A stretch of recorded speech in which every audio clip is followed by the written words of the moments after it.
This is ZTE Axon 25G, and today I would like to demonstrate that you can set up and use the nearby share feature on this device.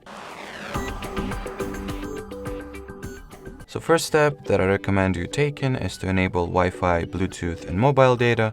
So here is my Wi-Fi. Now I will enable the Bluetooth, and well, the mobile data was already activated.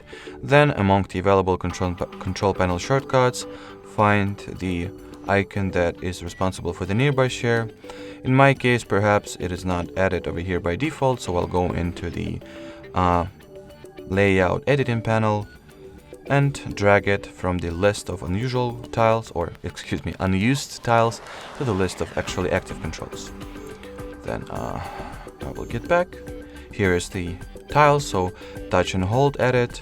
Once at the nearby share page, you can enable this feature by toggling on this switch, and from here you can rename the device, make it visible or invisible, as well as restrict its visibility to only your devices, only your contacts, or to everyone who is currently in the range. And finally, you can set the data preferences for the file transfer, or simply change the data protocol that will be used for the file transfer, and you're all set. So at this point, let me quickly test this little feature out.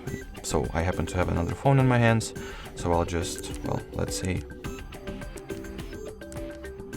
I will try sending this screenshot through the nearby share, and we'll try to receive it on this phone.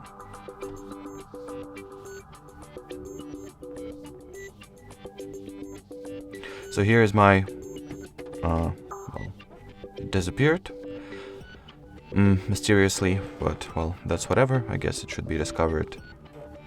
No problem once again. Well, let me actually retry it since it glitched out for some reason.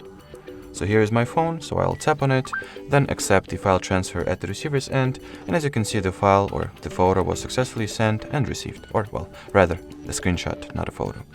Alrighty, so that will be it. Thanks for watching, and bye-bye.